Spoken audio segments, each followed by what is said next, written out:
And welcome to, good evening and welcome to Raconteurs News. It's the 24th of April, 2018, and it's going to be another massive show. I can't promise all the things. We've had quite a few subjects in the last few days. We've had penis transplants that was yesterday.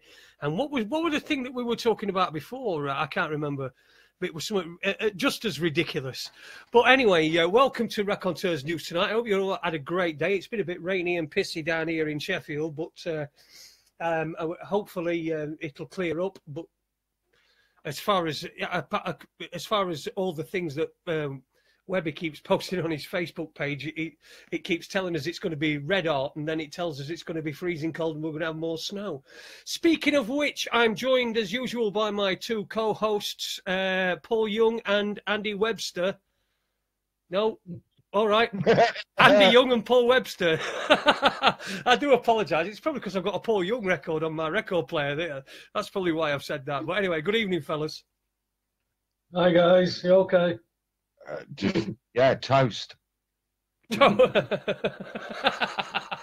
Thank you. Well done, Andy. I'll give you a Jason comedy merit card for that.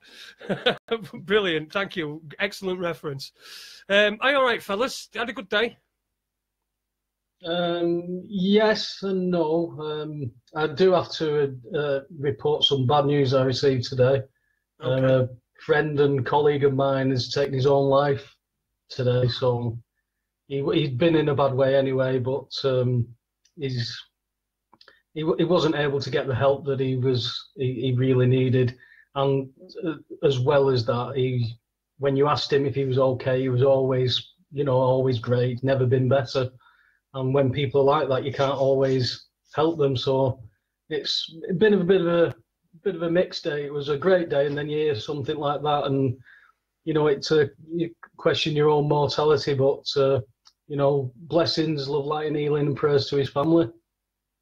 Yeah, well, I think we'd all echo that as well. Obviously, we don't know the guy, so it's not relevant to us, but it is relevant to you, Paul. So we send our condolences, our thoughts out to you, because you're the only person we know in this situation. But yeah, it's always sad. And the problem with mental health services is they're being cut back right to the bone.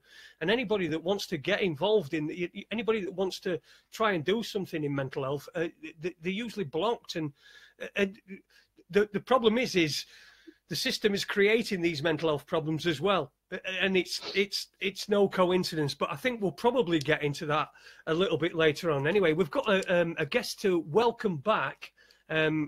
Sorry, let me just say, before I say that, I want to say hello to everybody who's in the chat room, because I'm always not giving people credit for being in the chat room and saying what they're saying. Tequila Leeds has said he's sorry for you, Webby, and there's good evening to everybody who's in the chat room. I'm sure Heath will be in there later on when he's finished his band rehearsals, and a big hello to everybody that's watching on Facebook Live. But we've got a guest coming back for it's the second time that we've had him in the last couple of months. But a great guest last time, and we're really looking forward to speaking to him tonight. I think what I'm going to do is Andy knows him best, so I think I'm going to get Andy to introduce him. Okay. Well, I think Paul does actually. If we're all being right, but I'm not going to argue of it.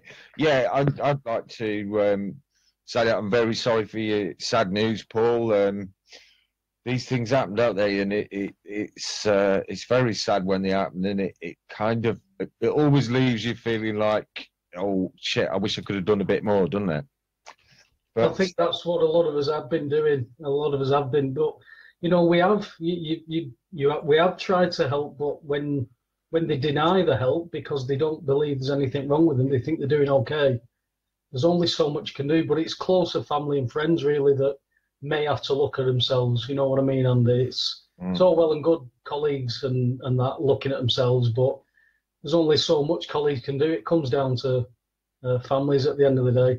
And Owen's going to be talking about families and stuff like that, and possible repercussions for him and his family on the subject we're going to be talking about tonight. So over to Owen. What is your take on this Windrush stuff, Owen, because no doubt you'll have been keeping your eye on it. Well, yeah, I have. Good evening, guys. Yeah, so shall we introduce him first? Come on, give him an introduction, for God's sake. Yeah, it's Owen from Portugal. He's top dude. Take it away, Owen. Go on, Owen. Hi, guys. We're struggling a bit with the Portuguese accent, so can you speak a bit more slowly, mate? Yes, I will. How is that for you? Is that okay? Yeah, it's bizarre. I've been following the Windrush from here. The government seem to be flip-flopping on the decisions on what they're doing and what they are and what they're not doing. I mean, my main concern with it wasn't really a concern at first, is because the repercussions of me being a child of the Windrush generation, and then in turn my kids as well. You know, it kind of makes you. Well, it made me think about it. If they're turning around after so many years of my parents going to the UK and doing what they did, and now they're turning around and trying to exclude people from the UK. Obviously, alarm bells started ringing for me. So, I've looked into it. I've followed it today. I'm just actually waiting for my computer to kick it back in, because I did make some notes about it also. I'm waiting for my computer just to reload back up again. But I believe Amber Rudd is talking. I was going to say talking out of her ass and then stop myself, but yeah, talking out of her ass once again. This all stems from Theresa May. I don't know what it's really hard for me, because if these things would have been happening when I was back in the UK, I'd be one of the first ones there on the doorstep for number 10, kicking and screaming about it. And it's quite hard for me over here trying to keep up. And I have to, unfortunately, sometimes rely on what the mainstream media just putting on, just to give me a little starter into it. Bloody hell, Owen, get onto my Facebook page. You don't need mainstream media. Get onto my Facebook page. I'm not. Your Facebook page is on my stream. I get your messages every bloody day. I'm just trying to bring up it now. In fact, it's just coming up here now.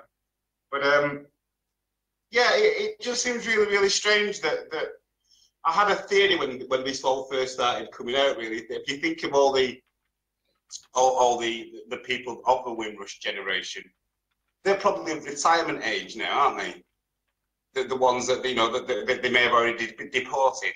And as we all know about the at least the UK state pension, there isn't really a pension. So is that another way of getting the numbers down of people they have to potentially pay out to? Do you understand what I mean? Yeah, of course we do. Yeah. And you wouldn't put it past this government, would you? Because they'd do anything, they'd trample on anybody, disabled people, all minorities. In fact, you don't even have to be a minority for them to step on you.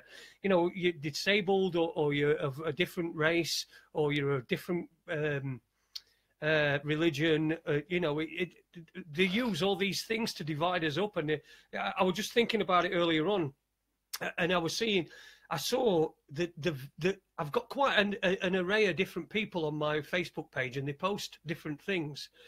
And I've got some people who are obviously far right and are all Tommy Robinson and all this sort of stuff, which, these people, you need to listen to them, because sometimes they do say, they do bring up interesting issues like freedom of speech, Tommy Robinson, that sort of thing.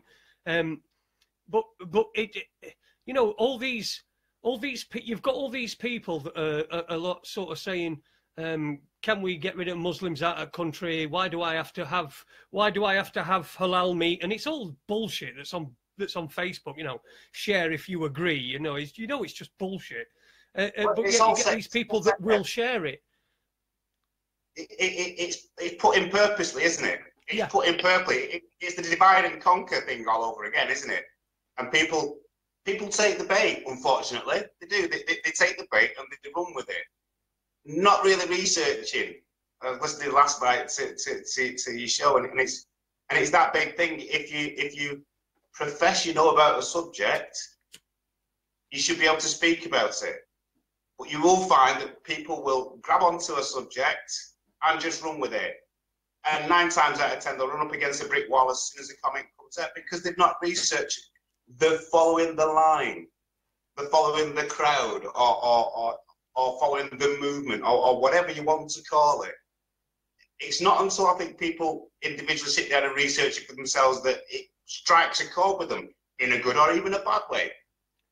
But it's just going back to that, you know. I just think, I don't know. I'm just gonna get on to my notes here, because it was like I was saying about the Windrush generation. So what she has said, Amber Rudd, is that she's pledged that the Windrush generation will be granted British citizenship, and obviously that actually for me is a good bonus, because I remember my parents when they retired back, because this does include the people that retired back to Jamaica after working a long length of time in the UK. Is that on a number of occasions that my mum said that she wanted to come back and live in the UK because of the convenience. You know, people may see Jamaica as the Sunshine Island and reggae and ganja, but once you come out of the sandals and beaches resorts that are all penned in, that's when you see the real Jamaica. Yeah, and we're talking shacks. We're talking run down places. We're talking Kingston, the capital, which has the highest murder rate in the Caribbean. It's not all you see in the press and your places in the sun. It's that people are taking too much on hearsay rather than seeing it themselves. Yeah, we were told that. We went to the Bahamas, went to Nassau in 2005, and from our hotel, all inclusive, they said, if you want to catch the bus into town, the bus is right outside. It's a number 10. Make sure it's a number 10 and not the 10A. If you get on the 10A, you will go to a place called Over the Hill, and you don't want to go there. Wow. People get shot over card games, said that you will be treated as just easy meat. You do not get on 10A. So you just stood there going, what bus is that? What bus is that? Wait, it's a 10. Come on, we'll get on this. So, yeah, you're right. And Amber has also said is that she's going to scrap the language and British knowledge test and bring in speedy financial compensation for those who have suffered loss, although there's been little detail so far. So even going back to that, if Amber is saying that people are going to be compensated because they weren't allowing them to re-enter the UK, and I'm going in reference to my parents here again, is that whether it be a wedding or this, that, and the other, I'm sure there was a fee for my parents to pay to enter the country. Yeah? And this is something that I am now interested in, something that I'm going to follow up all the more. My parents are well into the 80s, and I don't know whether my mum still wants to go back to the UK, purely because of the convenience, as I was saying earlier. But I'm going to follow this up, because I think they've shot themselves in the foot in the first place by bringing it up, and now they're backtracking and offering this, that, and the other. I think that any person like myself who has parents from the Windrush generation should jump on this and let's get our families sorted. Yeah, I think they're gonna. I think they're depending on it causing that chaos as well, Owen. I think they want the chaos because they can make more mistakes and deport more people that shouldn't really be deported. And in doing so, you're creating more of a divide and conquer culture between everybody else, because everybody who looks, I don't even know whether you'd say looks ethnic anymore, because there's such a multitude of people these days. I mean, I've said this to you, Owen, loads of times. I was talking to another guy about it, and I said, when I was a kid, growing up in the town where I was, if a black man walked through town, it would be the talk of the town, because there was no black people. Now, there's still not that many black people in my town, but it's a nothing thing. It's just a man now. It's not a black man anymore. Yes. Do you know what I mean? So that has become. That's because you've grown up with that, isn't it? Yeah, it becomes more accepted. Yeah. I grew up in Haywood. And our family, one of the few families, in Haywood. I think there's maybe 3 families.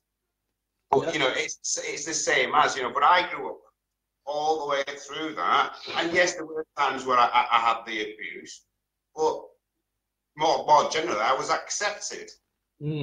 So there wasn't the media wasn't as prolific then. Exactly. As it is now. Exactly. You know, there were programs like Love Thy Neighbour, Mind Your Language. Yeah. Even I remember Andy's already laughing. Well, I can actually go a little bit further than Paul's, because I've got a very early memory of being a kid, and I was probably around about 2 years old, and I was sat on my dad's shoulder watching the lifeboat parade at Skegness, and to my dad's horror, I shouted out, "Look, Dad, there's a black man!" And the fucking crowd stared at. Just wanted to disappear. That was the first time I'd ever seen someone with black skin. It was what? Well, it is one of those strange things from I mean, from at least me growing up, I have seen it change for the worst. You know, I hear people going on about political correctness and this, that. You can't say this, you can't say that. Who said? Who said? You know, did they do a survey of every single person of every different ethnic background and say, listen, this is what we're going to do. We're going to stop people talking about it. They didn't. So you know, and once again, it harks back to the freedom of speech once again. You know, that you can't say this, you can't say that. Who? You know, as long as you're following what it says in the Bible, that's good. Yeah? Do you understand what I mean? Yeah. But from an authority figure to turn around to me and say, oh, you can't say that because, you know, it's like last night I saw. Yeah, I was just going to bring that up last night. That was an interesting point you brought up. We were talking about the fella who. I'm going to do it. You guys know what I'm on about, but I'm going to do it because it's about time it was challenged. Do you understand what I mean? Yeah. I can go there. As far as I'm concerned, you know, my dad brought me up to, you know, that man as well carry you throughout the world without you having a penny in your pocket, yeah? And first you must laugh at yourself before you laugh at others. Well, have you ever come across a guy called Lennon Honor? No. No, he's an American guy, and he's done. I watched. He used to do lots of different videos, and I used to watch him live when I came in from, because he's in California. When I was DJing, I used to get in at like 3 or 4 o'clock in the morning, and he'd be online doing his live things, so I'd be watching him. And he did one on race, and it was the most incredible thing that you know, when you listen to what he said. He's a black guy, black American guy. He's married to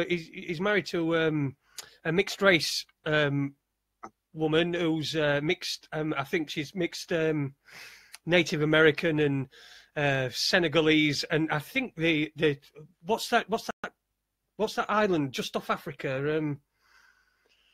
Anyway, she was from. What he did is he broke down their individual races and then said, how do I put myself into one particular category? I can't really, because I've got some European in me. I've got some Cape Verde. That was the island. Cape Verde. I've got some of this. I've got some of that. And he went through, and then he said, and then he made the point that if you'd have said 800 years to somebody, what race are you? They wouldn't have understood. They wouldn't have understood what that meant, right? And yet, when we understand that there are different people that have just got different physical features, that's all they really are. The people, the same as us, but they've just got different physical features.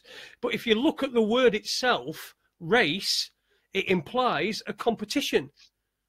Yes. It implies a competition. It's a race. We're all having a race against each other, and that's how they divide us up. If we could all just get rid of that, then things would be a lot different. But the governments are exacerbating, and I believe perhaps that the things that have been going on this week, particularly with the royal lizard being born and the Windrush scandal that's been coming out, I think the royal lizard and then a royal wedding in a couple of weeks' time is what is the reason why this came out at this time, so that it would be in the news and people would be putting pressure on the likes of Theresa May and Amber Rudd, and yet after a couple of weeks everyone will have forgotten about it. Just like, you know, I'm not talking about people like us, I'm talking about the general public. Mm-hmm. That's it. I mean, I see them as when things happen like that, is that what are they passing? What bills are they passing? What legislation are they passing under the noses? Do you understand what I mean? Well, you'll get this big news, and then in a month or 2 months' time, you find out that a bill's been passed.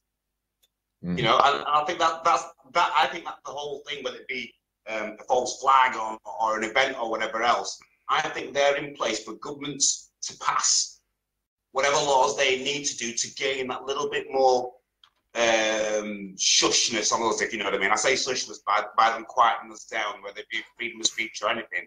But I'm sure they use events like that to distract us from the real thing. And even going back to the Windrush thing, is that I was talking to Dave Witcher the other day, and I also said to him, is that it could be put in place, all this could be put in place at the minute, because these people that are part of the Windrush generation, their children, their kids, and everything else, could be in groups like the Dragons and everything else that are against the government and corporations and such like.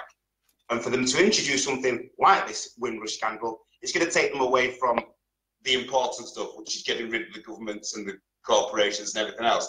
Just a theory of mine. And you can see it really with the stuff that they're doing.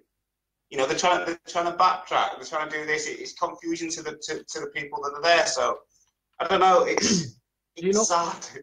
Do you not find, Owen, that it's almost like things like what you were just talking about? Then the mix-ups that they're doing in this, you know, the getting rid of the wrong people out of this country. It's not just a distraction from something that they're doing. I think it's a distraction from the fucking sheer humiliation that these politicians have brought upon themselves and this fucking country. We are the laughingstock. We are the laughingstock of the world right now. The Russians, I mean, Sergei Lavrov, he's got such a dry wit about him. And he's been asked questions about the British politicians, and you can just see it in his face that he wants to just unload a load of fucking grief on it. And he just goes, there's no point. There's basically no point in talking about it. It's ridiculous. You know, we've gone from it being highly likely that it's the Russians that have poisoned these two Russians to... Didn't they know that from the start? Eh? Didn't they know that from the start? I mean, I know we did. But no, well, it was highly likely, but there was still no evidence. Now, since then, we've had all the evidence come out that, well, if you're saying that this agent is as horrible as it is, why is nobody else dying? Why are police stood next to it with no protective clothing? Why is it coming out that the Novichok was actually patented in the US? So there's all these other questions, but you're still saying that it was the Russians. There's something got to be needed to distract us, because we're going, didn't you say it was the Russians? Hello? Yeah. Oh, didn't you say, yeah, you said it was the Russians. No, it's not the Russians, it is. You know, they haven't got a fucking clue, but the people, the general public that I deal with or I speak to are still not, you know, they know there's something wrong going, but they can't get past it. And this is what I'm finding really, really confusing when I look on social media and stuff like that, and obviously the people that I associate with, like yourselves and everything else, and the stories that whether we place them on social media or not, is that we have a clue of that there's something not right. We've all challenged the things that aren't right, and yet some people. I don't even think, I'm not even going to call it scared to find out what's going on anymore. Because I just think it's too obvious. Everything that's going on now is too obvious for people not to be scared. You know, when they do all that la la la la la la la, that can't eat, it's all bad news. Yeah. It's gone way past that now. You know, it's like you were saying, people have to wait until it personally affects them. it should never have to. If they're noticing something is wrong now's the time to shout up, isn't it? Certainly is. Sorry, lads. I'm getting Dave Von Kleist is ringing me. All right, well, you take Dave's call and just you can jump back in at any point, can't you? You can if you can leave this call and then answer him and just explain to him, because we don't really. Yeah, if you answer Dave, it'll just put this call on hold, mate. Right, no worries. I'll give him a bell back. All right, no worries. Yeah, well, also as well, there's an awful lot of people who are still probably of the mindset that, oh yeah, Russia did it, like Russia did everything. But the truth is out there if you care to find it. But in the meantime, school dinners have gone. Yeah, exactly. Yeah. It's madness, isn't it? It's that classic distraction technique. They're essentially using a very low level of magic. Well, it's not really magic, it's conjuring tricks, but I know they do use magic in the very, very strictest sense of it. But this is just a conjuring trick. Look over there, and while you're looking at that hand, this hand's picking your pocket. It's true. It's. I just can't get over the obviousness of it. You know, I mean, maybe it's because, you know, been through it myself and see, you know, personally. But even from here, you know, looking at the things that's going on in the UK and Europe as a whole, I just don't get it. You can see, what was it? I think it was yourself, Jason. You'd mentioned about 3 headlines in a paper. Oh, I think yesterday, yeah. Listening to that just summed it all up, you know, because quite rightly so, is out of those 3 stories that you talk about the third, well, blokes, wouldn't they? You know, but the other 2 stories, the stories, well, not even the royal lizard isn't an important story, and then the others, I don't understand it. I mean, it's. Well, I can think of one story that should have been in there instead of any of those stories last night that were on the top stories. The top stories on the BBC were 1, bullshit, 2, bollocks, and 3, crap.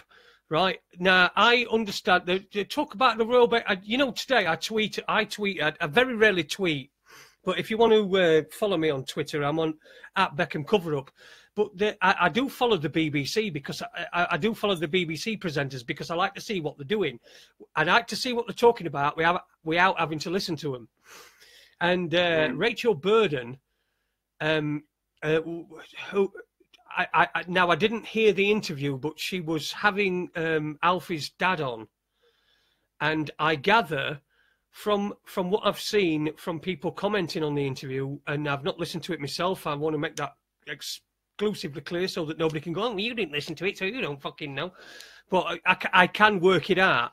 And they said that all it was they were having a go at them about all the people that were storming the hospital yesterday, which is nothing to do with them, nothing to do with the parents or with the child. That's to do with the people that were doing that, the people that were causing the public disorder. That's all the questions were. It was nothing about Alfie himself. Perhaps maybe, and you know what? Without even hearing it, I can probably imagine that they said all this stuff and, you know, about this, and then right at the very end said, and how is Alfie, you know, and that sort of thing. So, well, when she tweeted that it was coming on, I tweeted her back a reply saying, at last, you're going to be talking about a baby that people care about. Right, you know, right. And that's you know, the people. There might be less people that care about Alfie's situation, but those people care far more than the people that are just waving a flag and just going, "Yeah, look at that!" Oh, this is, you know, the royal. But I saw a tweet as well that somebody had put the royal baby. They reported the BBC. The royal baby is doing well.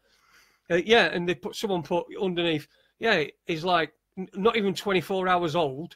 Is a prince already, is rich beyond all his wildest dreams that he could ever have, and he's never going to have to work a day in his life. So he's fucking blasting it. He's not just doing well, he's fucking, he's smashing it. Yeah. You know, and once again, you know, I don't know. It's something that I heard a talk. We were talking about frequencies. I was talking to somebody about it a few years ago, and is that, you know, high and low frequencies. So obviously, announce a new royal baby, the frequencies are going to be high because everybody's happy. You know, and you don't want to hear anything negative about anything else because it's supposed to be a day when we're wanting out a really good vibe from the people. It's just that, you know, it's sad that I'm going to say it again. Priorities have gone, haven't they? Yep. I would rather fight for a life to still be here than for one that has it all. That's my view. That's my view. Yeah. Yeah, of course. Yeah. Look,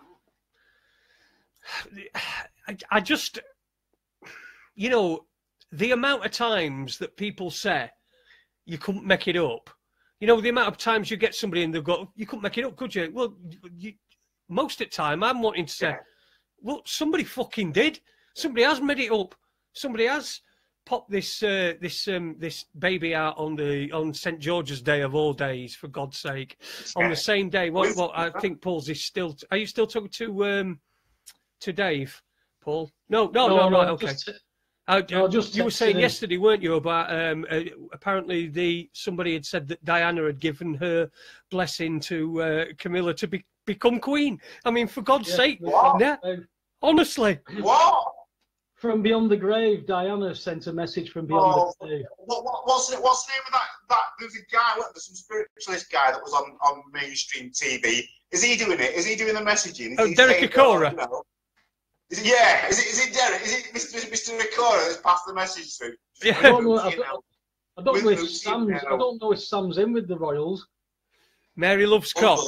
Mary Loves Cock. Anybody remember that? Derek Akora, Mary Loves Cock. If you haven't seen that, you have got to watch it on YouTube. What? He's in a place and he's saying, "Oh, it's coming through. Oh, Mary Loves Cock. Mary Loves. Oh, sorry, Mary Loves Dick, not cock. Mary Loves Dick. Mary Loves Dick." And so if anybody's not seen that, go on YouTube. Derek Akora. His name's got an H on the end of it. Derek Akora. Mary Loves Dick. It is a classic scene from that most haunted thing that used to be on. Yeah, I think it probably were him. My word. So I'm going to ask you, how was the weather today in the UK, guys? Weather? It's down all day here. Your mic's not on, Andy. Mike's not on. Sorry, mate. It's back to normal here. Grey skies, pissing down, blowing a gale. Just about normal for the time of year, really. Yeah, we had a day and a half of sunshine, didn't we? That's all we're entitled to. We don't pay enough taxes. I suppose that's my plus point then, really. I mean, it's been raining again, but it's not. It's just starting now where the temperature's just beginning to climb. So it's getting rather nice. Just before we go any further, Super Leeds wants to know if Mary's single.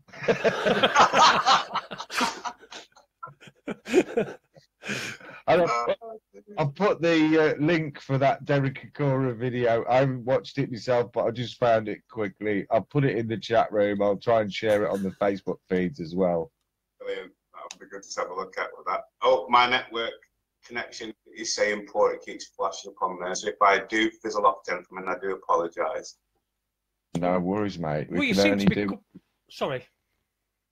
I say we can only do what we can do. I think it's quite remarkable that you're out in the middle of nowhere in Portugal, living off grid, and we've got a way better connection than we had with Pippa King, who was in London last week. Yeah, that's true. I actually missed the show. I'm gonna have to listen to that back on the Raconteurs news page there, because I missed that one. I think I wasn't having a good night. The last 24 hours have been really bad. I spoke to Andy yesterday and told him that I possibly wasn't going to make the show. Bit of a panic on. I had a bit of a panic on because I've not many people. I've had 2 heart attacks in my life, one at 35 and one at 37. And to be honest, the pain I had in the last 24 hours really did scare me. The nearest hospital is miles away from here. And I spent most of the day laid down because I had chest pains. It felt like a bear hug yesterday. I was just constantly being bear hugged yesterday. But like I say, I've come here to live the lifestyle that I've wanted to do, which means I don't rely on the Portuguese state. I don't rely on the UK state, which I could do if I wanted to, but I don't. So it's my choice. I had to deal with it yesterday. So I was actually most of the day on my back, breathing exercises, just trying to get rid of all the pain. And you know what? I felt a lot better this morning, but it was hard. I have 24 hours. Yeah, I hear you, brother. You've got that improvement. I think we should maybe change the name from Raconteurs News to Heart Attacks Are Us. Hey! What we got? 5 between us. Yeah. Owen, just going back to what we started talking about, all this, the racism and stuff like that. I've just come across this funny article here. Florida teens cotton picking promposal goes horribly wrong and is branded racist online by outraged social media commenters. Have you seen it? No. There's a white kid who's obviously going to ask a girl out to the prom, and he's gone and made a sign, and he stood here with this sign, and the sign says, "If I was black, I'd be picking cotton, but I'm white, so I'm picking you." Prom? Question mark. Oh, that's gonna hurt. Jeez. Yeah, he's been quite lambasted online. Has he moved town? I think he may have to, mate. Oh my God. Oh, what? It's just 101 things not to say, isn't it? Oh my God. If we could just go back to the heart attack thing, I've just had a piece of advice sent me on a PM from Rob, who's listening, and I don't know if you're aware, but vitamin C is highly recommended. I did see a talk given by a guy called, what's his name? Paul Anthony Taylor at New Horizons a couple of years ago, and there's some foundation that he works for, and they pretty much nailed down the evidence that most heart conditions and heart disease is basically an early stage of scurvy. So if you get some liquid vitamin C down, I know you've got vitamin C growing all around you. Yeah. Every day I have. I've been picking some grapefruits up today as well. So yeah, and everything's just coming back into fruit in the garden as well, which is really, really good. I'm looking forward to this year with all the fruit trees we have. So plenty going on. Well, apparently we've had a bit of a problem with Facebook Live, and it's frozen up and gone down. Oh, right. So if you're watching on Facebook Live, if you can just give us some sort of thumbs up and let us know that you can hear us and you can see us and what have you. I think everybody's bloody gone. It's just like they just seem to, everyone's disappeared. It's stopped, so everyone's gone, and now it's back on again, and we're down to 2 people. But I'm sure they'll all come back. So if you can just give us some sort of indication on Facebook Live whether you can hear us or not, and until then, we'll carry on Spreaker. Sorry, guys, I just interrupted. Just carry on with where you were. No problem at all. I forgot where I was. Was I anywhere at all? Well, if you just go back to the Windrush things, how do you think that may affect your daughters? Do you think that because your parents could have been? Well, it's just like I was saying before. It's like we're going backwards again. It's like opening up old wounds, isn't it? And if you ever were going to get people that are on the fence to whether people should stay or go or not, introducing something like this will only enforce that person's beliefs all the more. Which then again you're gonna get families talking, aren't you? And then when families get talking, that's where it's the worst time. It's the worst time ever to bring stuff in like this, because if you look at UK and how multicultural it is, yeah, people have friends of friends. People know black people. People know mixed race people, this, that, and the other. By introducing something like that, which would separate people, yeah, it's just going to cause conflict. Well, that's exactly, you've just hit the nail on the head as to why it's happening now. They're not doing it at the wrong time at all. This is exactly what they want. They want this conflict. They want people concentrating down here whilst they keep fucking robbing everything up there. And you know, we're so easy. You know, the animals on the farm do as they're told, and that's what most of the animals are still doing. Yeah. You know, you can't get away from it, Owen. It's even people who are actually going into the system now and challenging the system from within the system, using the system's own legislation, are being fucked off. You know, you're either actually going and beating them at their own game, but they're just sticking the fingers in their ears now, and then ignorant police officers are just going to act out what they're told to act out. You know, it's nothing new, is it? We've seen all this before. You know, when we start talking about racism, it's always been the black. From me being born, Owen, it was always black people that had been suppressed. I didn't know there was so many more other people that had been slaves. I didn't know that white people were slaves. I didn't know the Irish were bloody slaves. Oh, I did. Yeah, that's what I'm saying though. But you go and learn this stuff, and then all of a sudden, your outlook on life has to change. It can't stay the same. And that's where I found I was losing a lot of friends and that, because, you know, like the people who were sat at the back of the bus laughing at their kids saying the word blackie, you know, when you were going back from the era where I was growing up, there'd be lots of white people who were doing that, but they would never go up to a black person and say something like that. Wouldn't have the balls. Never mind anything else, they wouldn't do it.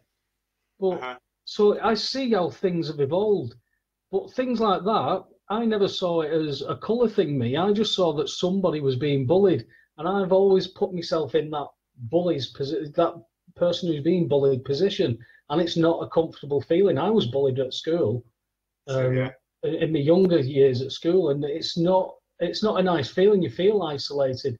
To have that then given to you as just because of it was a colour, never mind being fat or anything other than that, it starts to eat away at your personality. You've got to be a strong person to overcome stuff like bullying. I mean, I know a lot of people who become permanent victims just because they were bullied at school, and it takes a lot to stand up to them. I can tell you something that I didn't suss out until years after, is that, you know, when you're at school and you have the popular ones, you know, the popular kids that hang together, boys and girls and this, that, and the other. And I at the time, I was into doing my school dramas and things like that. I was in the plays, doing lead roles and what have you. And I remember being accepted just before the end, before leaving school. And I'm going to bring this up in particular if anybody's listening in that did go to the same school as I did, because it's quite revealing, really. But for a time, as I was accepted into the group, I had a nickname. And you know what? I stuck with the nickname. They called me Reggin. If you write it down, Reggin. Reggin. Reggin. Just write it down. And I accepted it. And just any time they called me, I went to them. I know what you mean. Yeah. Those people, seriously, this is seriously. I'm sure there are one or two of them that are on my friends list at the moment. I still remember this. I remember it, you know, from the day I sussed what that was. I remember it. And it's so sad. I forgive you for that. I really do forgive you for that, because the world's a bigger, better and brighter place. But, you know, what I just hope that their kids aren't in the same mindset as they were back then. That's all I can say. And I had to say that because it's been plaguing me mind. That's a prison for them, though, isn't it? You know, if anybody's in that mindset, that's a prison for them. They're stuck in that prison. I was bullied relentlessly at school by 5 kids, right? 4 of them are now dead, so it did them a lot of good, right? And one of them I recently befriended and sort of went, but I wanted to go back, you know what I mean, through what I didn't want to go through it with him. I wanted to see whether he thought that he could still treat me in the same way that he treated me back then. And it were a number of years, it must be 30 years ago, 30, perhaps even 30, I don't know, 2 years ago. But I wanted to see whether he treated me in the same way. And at first, he did try to. But then what he did is, when he tried to do that, I showed him some kindness. And I know he's a football fan, so I lent him my season tickets. So he could go and watch football. I know he couldn't. I know he didn't go very often, so that's what I did. And he went and watched football, and so I showed him some kindness. And so I got something from that. You know what I mean? I felt like I've overcome this now. The other four I've got no control over because they're already dead. But but the other one, the single one, and I think that's quite cathartic. When you do that and you face something like you were saying on the bus, when you got these people and they were obviously being derogatory to you, not because you were wearing glasses, but because of the pigmentation in your skin. And so, I mean, which is the most ridiculous thing in the world anyway, because what do white people do? They go on holiday to try and get brown. You get these big, like, bald-headed, they've got these big muscles and the bulldog thing down here. They're in Benidorm. They're trying to get a tan. They're trying to look like the very people that they purport to hate. So the whole thing is just completely ridiculous in all its senses. Well, Owen was white when he lived in Bolton. And do you know what? This is no. I have gone darker since being here. I have acclimatized. But it's. Hang on, Owen. You're gonna have to ask Andy to put his mic on. Sorry, man. I got me mic mute. I went on holiday to Turkey a few years ago when I was married. Well, it must be nearly 20 now. And there was a guy who was very dark-skinned in the hotel. And I was quite confused when I saw him out laying on a sunbed. I thought, what the fuck's going on here? And I actually had a chat with him, and he went, no, we get darker. And I went, oh, fucking hell, I never realised that, mate. Oh, thanks for filling me in on that. And we ended up going out to dinner. He was a lovely bloke. He was a hairdresser from Nottingham, I think. Absolutely fantastic bloke. He bought shit. It's a shame that people don't have the sense of humour anymore. I remember I was going on holiday, and I remember going into a co-op's chemist and going to the counter and saying to the lady, I want those sunglasses, and could I have that sun cream, please? So she reached behind and put it on the counter. And as I went to my wallet to give her the money, I looked at the glasses, smiled, looked at her, smiled, looked at the suntan lotion, looked at her, looked at my hand, looked at her, looked at the suntan lotion, and went, really? And she took it in jest. And that's what I loved about it. Rather than people going, oh, I can't do anything about, what if my boss sees me? It's nonsense. Yeah, I've got a similar story. When we were in Mallorca in 2010, and it was the first holiday that me and my wife had together, and it was the first holiday that I took my daughter on, and I think she was about 13 at that time.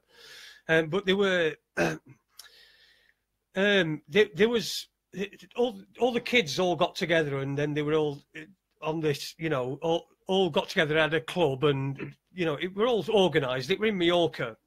And there were this kid, his name was Colton.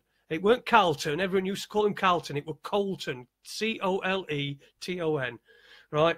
And he was a mixed race kid, but he was darker than he was white. He was darker than your average mixed race kid. His dad were black, his mum were white. And anyway, one day I was sat, and my daughter were next to me, and there were all these kids all on sunbeds, and my wife were there, and and then this rep came along, and she went, oh, we're going to do this thing this afternoon, this event, and what we do is we just like get loads of chocolate, and we eat it, and we make things, and we make these things, and yada yada yada, And she said, and when you come out, your face will be covered in chocolate. And this mixed race kid said to her, and he must have only been about 10 or 11, he said to her, my face already is. And she just didn't know what to do, where to put her face or anything. I pissed myself. She did not know what the fuck to do. If a little one can say stuff like that, listen, that's a lesson for all of us, isn't it? Yeah. You should stop it up. A lesson for all of us. Absolutely. But it's people watch themselves, don't you find, Owen, that people govern themselves, and it's strangling anybody who wants to have a sense of humour or anything like that, because they get too scared. There was a couple of work colleagues of mine. They went out around some schools doing some talks, and you know what it's like with young kids, and the kids that they were going up to do demonstrations with, and that. There was one kid who was being just naughty. He was just being a little bugger. That's all he was being. And she went, "Come here, you little monkey," like that, and then realised that she was talking to a black kid. And all of a sudden, she said, "I felt all the blood drain out of my face. I felt sick because I thought, have I just offended somebody?" Now, fortunately, nobody batted an eyelid because they accepted it. It was in the connotation as it was. If I would have been there, I would have done it in the same. I would have taken it in the same context. I would not take that as a racist slur against a child. It's nonsense, and that's what it's all about. Listen to this one. This one's even better. This one's even better. My mate's booking people in at the desk, and he's got his head down. He doesn't see anybody until they're actually in front of him. And everyone who's booking them in, he's saying, "Right, can you go and sit on table H7 for us?" and blah blah blah. And he's already said this to a couple of other people.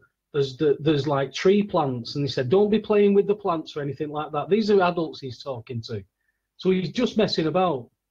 Anyway, he's looking down. He says, "Yeah, can you go and sit on I1 for us, and don't climb the trees?" And he didn't look up. And this fella said, "Why are you saying that?" And he looks up at a black man, and a black woman who's there with a white woman. And he didn't know what to say. He's looking at this black man who's saying, "What do you mean by that?" He went, "Are you saying don't climb the tree because she looks like a monkey? Is that what you're saying?" He goes, "No, no." He went, "I'm only joking. She does look like a monkey." He's going, no, I didn't mean it like that." He went, "Oh, don't worry about it. I'm only joking." He went, and his sister starts laughing as well. He said, "Don't worry about it." Anyway, he goes over to the table. Fella comes back with a tray, and he goes to the Pops bar and gets chocolate sandwiches and everything. And he comes back over to my mate on the desk, and he says, "Any chance you can do me a favour?" And my mate goes, "I thought, I can redeem myself here. I'm gonna help this fella with whatever he needs." And he says, "Of course I can, mate. How can I help you?" He went, "Well," he says, "that Pops bar there," he says, "you sell quite a lot of different stuff." He says, "I've got sandwiches and chocolate," and he says, "I've got drinks and that." He says, "But could I make a suggestion for what you could sell there?" And he goes, "Yeah, mate, what do you think?" He went, "Well, I haven't got any fruit for the monkey over there. Could you get us some fruit in?" And he went, that again, because he'd just done him twice with the same joke about his sister and that plant. Yes. And that was a sense of humour. There was nothing there, and that was instigated from the black fellow who said, I can't even remember his name now. He did tell me his name, and he said it's what we do. He says it's what me and our kid do. He says we'll make a joke about racism because I agree with that as well. Because you can sometimes know. I remember when I was in the UK, I knew the time when I could just step in and just throw that little line in, that little curveball. Yeah. Especially when I've heard people having quite a heated discussion about race, and I'd just simply walk past them and just throw them a curveball in. Like for instance, let me just say I was working on a bar and Frank Bruno was boxing, but I remember being in the same bar following the last previous week's gone, and hearing guys making racist comments about people of colour. Yeah.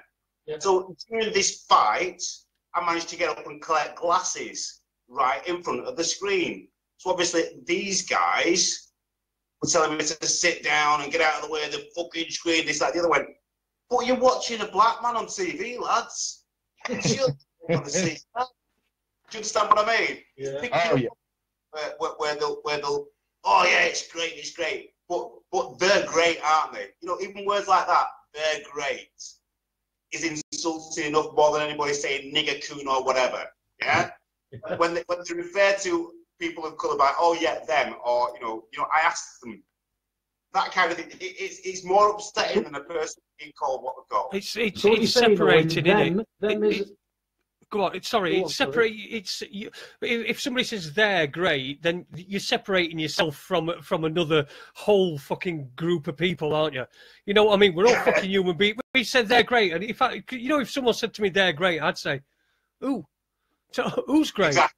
And black people, they're great. Yeah, there's some great ones, there's some shit ones, but there's also great white people. There's also great Asian people. There's also great fucking, everybody. There's great and there's shit.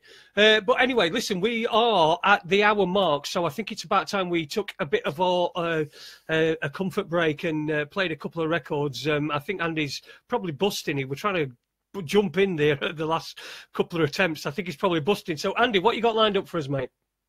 I've got a couple of Bob Marley tracks on, but I just want to tell you the joke that got played on me before we play them. When I was married, I had a stepdaughter, and she used to go to a childminder after school and before school or whatever it was. I can't remember now. And this childminder was a white blonde lady. And I went to pick the little girl up from school one day, knocked on the door, and the door opened, and there was the childminder, but she was very, very dark-skinned, and I just stood there with my mouth open. And then the big grin come on her face, and then the blonde lady stepped in behind her, and she went, "Have you met me twin sister?" They were twins, and they looked absolutely identical, but one was black and one was white. It was, what? What's going on? I mean, it scared them in Jesus out here. So we'll hand it over for the next 7 minutes or so to Bob Marley. We've got "Pass It On" and the Redemption Song. I thought they were quite fitting. See you in a bit, folks. Cheers, Bob. There we go. Reminder, guys, Facebook's still live, so everyone who's listening on Facebook will still be able to hear everything that's going on. All right, because we don't play music because it's copyrighted. Guys. Oh, slash time for me. See if I can catch me out, so I just do it on my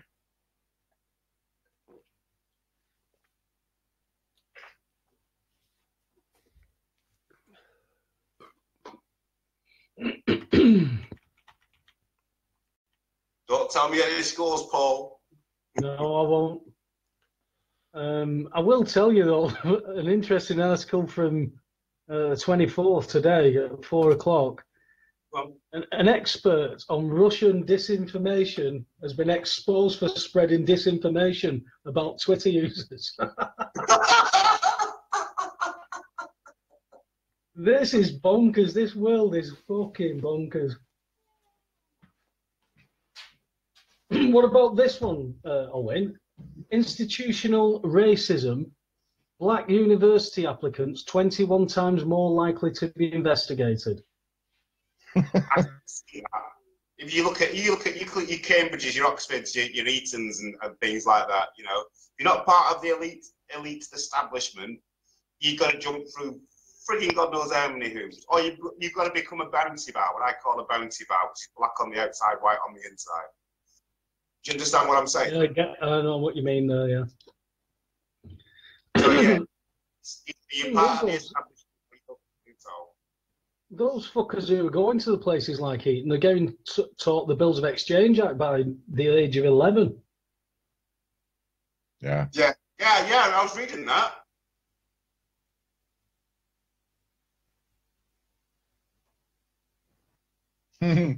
Oh, Dinny's saying about the he said it's the same as hating Muslims. He said Ali was a Muslim and the best boxer in the world, but I hate Muslims. Mate, fucking hell. Scientists have confirmed that Uranus smells, and it smells like eggy farts. I've seen that. Yeah, So Uranus smells of farts. That's fucking brilliant. What would get Andy? What's this with on Stella? It's a new social media platform, but it's not kind of for people who are having their dinner. It's paranormal and out of the ordinary stuff. I think it's mainly paranormal, but I think we're going to give it a try and see if we fit in there. My mate Steve Meara introduced us to it. I think he's the guy who came up with the idea and he started it. And it's like Steam It, that you get credit for posts that are popular and original material and stuff like that. So you can actually earn brass out of it. I have to put something on about the farm then, won't I? Yeah, excellent. We've got a link on our website, and if you click on there, it's got a promo link. And I'm not sure what you get out of it, but I think we get something out of it. I think I've done that, and I've just made one of my own. So nice. Yeah, that's cool. That's good, in fact. Apparently, whatever the coins are going to be worth when it goes live, you get 1 coin for each person you introduce. So right. If they're worth $1 a piece, $1 for everybody you introduce, better than kicking the ghoulies, isn't it? That's good. Yeah. Jason gone for a pony again. That's from his dad. Yes, I'm sure Mr. Holmes, Jason probably has gone for a big shit. Yeah. I don't think I've not met Jason's dad. Oh, only his wife. I don't think I've met his daughter either.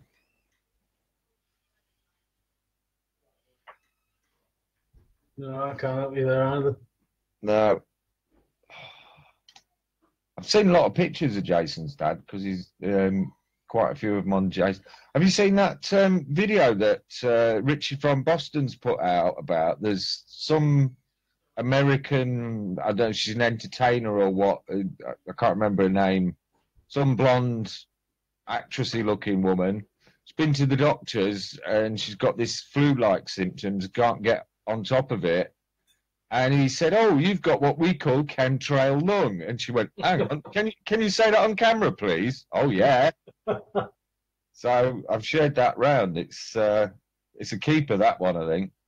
Oh man, chemtrail lung. She's actually named it as chemtrail lung. Yeah. It's strange how everything about all that stuff's coming out as well. Yeah. Did you see that? I don't know if you caught it, Owen, what we were talking about the other day. There was a video that I come across about jet engines being exactly what they are, jet engines sucking air in and, propelling air out. So they were talking about the fuel that they claim these planes need. I've seen it. I've seen it. And they stacked it up as if like elephants on either wing. Double-decker buses. You're saying about double-decker buses, weren't they? Yeah, the equivalent of the weight of them. That's fucking unbelievable. But he's right. But think about it. When they was going about the amount of fuel as well and the capacity of the wings, how the wings couldn't possibly take that capacity of fuel. So it's pretty damning, really, isn't it? Yeah. It certainly raises questions, and you can't have those people standing around going, "No, you're talking shit." 25. All right. Oh, that's an interesting quote that John's put in the Facebook. 8. Yes, I agree, John. 2, 1. And welcome back to Raconteurs News on this 24th of April 2018. We're back to full strength. There's 4 of us. Oh, hallelujah, hallelujah, hallelujah! And I've just looked at the thing. This is confusing. I've got the Facebook. I've got the Skype thing that's in front of me here that you can see where my finger is. And I've got the Facebook Live going on a different thing, but without any sound. But it's 10 seconds behind. So I see myself, and then I see Andy again giving me the thumbs up, and I think, oh shit, have we already started or what? But no. Anyway, welcome back. We've been having a great discussion. I just want to, first of all, before we move on, I want to tell you about what we've got coming up next week. Next week, we've got, on Monday, we've got Ian Crane is going to be coming on. We're going to be talking fracking, 5G, trees, and all sorts of different things. So Ian Crane's going to be on next Monday. That's the 30th of April. And on Tuesday, the 1st of May, we've got, we've got the man. When we have Ed Hardy on, I'm the man that woke him up. Now, this is the man that woke me up. This is the first film I ever watched. 9/11 in plain sight, and the creator of that, David von Kleist, who has plenty of information on what happened in the 9/11 truth movement, or as he calls it now, the 9/11 bowel movement. He's going to be joining us next Tuesday from 7 o'clock. So he doesn't give interviews anymore. He doesn't do very much. I think it's probably the first time people have heard from him for years. So don't miss that, Dave von Kleist. And if you've not seen it, go to YouTube or your favorite video sharing website and just have a look for 9/11 in plain sight, and also 9/11 ripple effect, I think. And that's where, incidentally, that's where Muad'Dib got his inspiration for 7/7 ripple effect, was from watching 9/11 ripple effect. So that's next week. Don't forget to join us for that, and just don't miss it. It's just going to be awesome next week. The following week, it's a bank holiday. I don't know what we're going to do Monday. We're going to have to decide what we're going to do Monday. I'm not going to be here Tuesday because I'm having an operation on Tuesday, so I won't be here Tuesday, but I'll be back the following week. So maybe the guys, we might put something together for Bank Holiday Monday, and if the guys are going to do something on Tuesday, then perhaps there'll be something Tuesday or next week. But I don't know what. So let's get back to tonight. Where were we and where are we going? Let me just. I just want to. We were talking about the old Windrush, weren't we, in the first half, and the potential effects it might have on my kids. Yeah. Do you know what? Do you know what I wanted to ask you about that, Owen? I wanted to ask you. Have you spoken to your kids about it?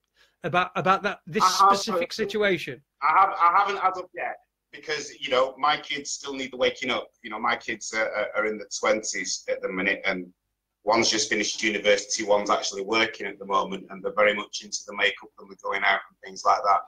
And although there are things that are going to wake them up, I don't want to step into their lives, because I went through the same thing of, well, not obviously dressing the way they dress, but during my early 20s is going out and having fun.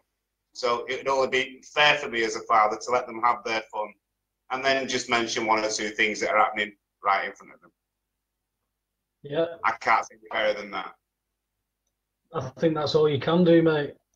I certainly know people who've kept the kids in and under wraps and mollycoddled them, and I don't think they're doing them any favours. That.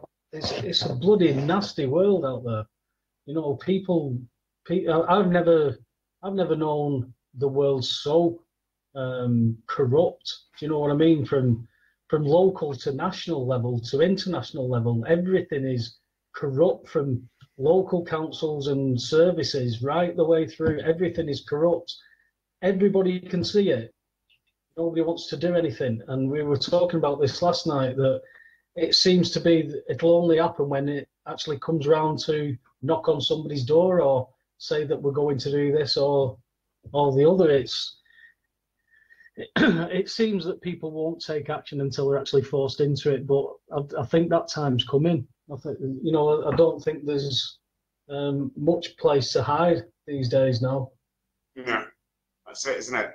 I just want to just when we were talking about Windrush, the other thing that I'm good, and that's the last time I say that name, by the way, because it's the Monte Rosa was the name of the ship, and it was only changed by, you know, the Empire. They changed the name to it, and as I found out, I think it was once again for the last night's show, even Tony Blair has a little company with the name of the aforementioned name. But I'm now going to continue calling it the Monte Rosa and not the original name. Well, not the next name that it was given. It's a bit like my stance on the word marijuana. I never use it because that's a derogatory term that was used way back before the Cancer Act. Cannabis, ganja. Well, that's you what might be interested. Again. You might be interested, Owen, in having a look at Gordon Bowden stuff, because talking about the Windrush and the Tony Blair company, that Tony Blair company was at Finchley Road where Gordon Bowden was doing all his investigating. Gordon's been and had his photograph took at the new address where Tony Blair's company's now moved to. Right. So there's a lot of information out there. I mean, Gordon's even said that he's willing to stand in a court and testify against all these people. Well, if he's a crank and he doesn't know what he's talking about, why not do him? Why not put him in court? Why not send him down? Why not section him? Why not do all this stuff to him that you say you can do? Because stuff will come out that they don't want to come out. Exactly that. Exactly. And I think that's what's happening. The shift's moved. Yeah. The shift is that we have the power to turn this around and back in our control. It's quite an easy thing.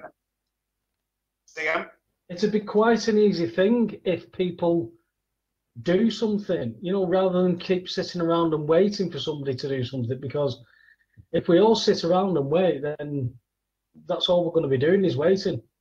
Mm-hmm. Got to start somewhere. We've got to start somewhere and start with something really simple. Start by learning first. Start reading, start learning about what you may have to use in the end. You know, this isn't cut and dry. It doesn't mean that you just get up tomorrow morning and say, right, that's it, I'm not paying for any of my bills. I know how that would devastate people's lives. I know what trouble that would bring. But at least look at it. Look at what you could challenge.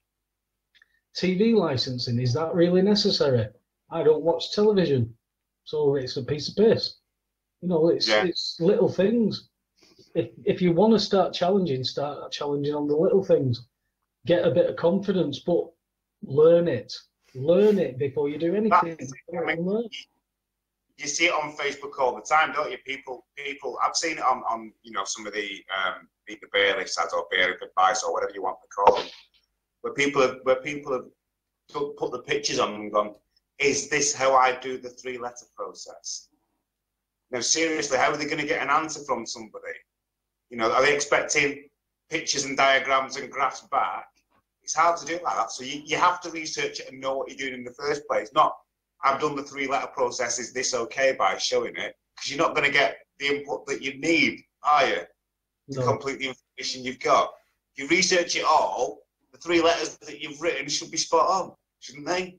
It's like with anything, if you do the full research of the subject matter, it's not a problem. And I can say that out of experience myself as well, is that without getting all the information through, I don't think me and my ex-wife would have been half as successful with the things that we did. Yeah. You know what I mean? Because the time was spent to research the subject matter. And it's easy. Well, Pick a subject, right? I remember chatting to you and your missus that time, and we were talking about the utilities, and all you were doing was just asking questions, and that's what you need to do. Because without asking the questions, you're never going to get any idea about what you're talking about. You need to bounce that off somebody. You know, you can't just. I have a visitor, so just bear with me for a second. Back in a second. Sorry, guys. Oh, our guest is. Go on. Sorry, Andy, but you have to turn your mic on, mate. My mic is on. Oh, right. Okay. I would just had a quick look. That company, Tony Blair's relevant to that, was Windrush Ventures. Now, there's a company called Windrush Ventures #1. When you look at it, it's got a certain company of secretaries as a director. And when you look in that, there's about 450 directors involved. But one of the first ones that comes up is Prince Mohammed bin, and I'm thinking, whoa! I'm sure Gordon's onto that one already. I'm sure Gordon is. I'm sure he is. Oh yeah, of course he will be. Yeah, we're about 20 past, aren't we? We 20 are, past the bang on. hour. Our guest has just had a visitor. It's probably a bailiff, but he's we've just seen him walk past, so he's probably back. So it's not took him very long to get back, get rid of that bailiff. Who was at the door? Owen. It was just a kind neighbour leaving me some fruit and veg. Excellent. We do. You see, that's what's really great about here is that, you know, I can be away somewhere, whatever else. I'll come back and there's 3 or 4 bags of fruit and veg that people have grown themselves and they have excess of. And you know what? That's what's missing. That's what's missing, because my dad lives in a community where they do the same sort of thing. I mean, it's only in Yorkshire, it's an ex-mining village, but they do the same thing. They've all got allotments. Well, a lot of them have got allotments, and they grow the food and they share it between themselves. They leave it about. So yeah, it's just something that we seem to be missing in. Because we're becoming more and more urbanized, and we're getting further and further away from, so we're getting closer and closer to people, so we don't actually need to check up whether they're okay. Because there's a good part to that, isn't there? You go and drop some food off for somebody, you can also go and check if they're quite isolated. You can go and check whether they're okay and whether they're they're coping with whatever they've got going on. Oh. There we go. I think Owen. I did think Owen then was practicing for the Olympics at musical statues, but unfortunately he was frozen. His video was frozen, so we'll try and get him back. He did say earlier on that he had a difficult internet connection. Oh, I don't want to say all that again. I just said, what am I going to do when he comes back on? What shall I ask him about football? When he comes back, just go, Owen, fuck off. Give some fucking peas, will you? For fuck's sake. We ain't got to. Have you not heard of the England pea famine? Where the only thing that English people ate were peas, and now the like, you know, I think some rogue Welsh geezer or some rogue Irish geezer or a rogue Scottish geezer has introduced a genetic disease to peas, a bit like myxomatosis with rabbits back in the day. I think he might be back. Owen back on. If you bring Ben Gilroy, you can bring potatoes. You can bring this fella who's got peas. Oh, we need somebody who's got gravy, and we're sorted. Exactly. Owen, you back? Don't know what happened. No, neither do we. Did you hear anything of what I was saying? Or otherwise, we'll just ditch that question, because I can't remember all of it. It was quite long. I didn't hear a word. Okay. All right. Well, how do you like your peas? What? How do you like your peas? Peas. Listen, sorry, it's a bit of a joke between us three while you were away. So you were involved in it, but we were talking about peas. I do apologise. Where were we anyway? What were we talking about? All my technology is going on me tonight, guys. I don't know what's going on. You're talking about the community. Jason. Yeah, that's right. Yeah, you were talking about the community. Somebody had brought you some vegetables, and I was just saying that my dad, he's got an allotment, and his other allotment people, the people around him in allotments, and the people in the village where he lives, it's an old mining village in Yorkshire. They all do that as well. And do you know what?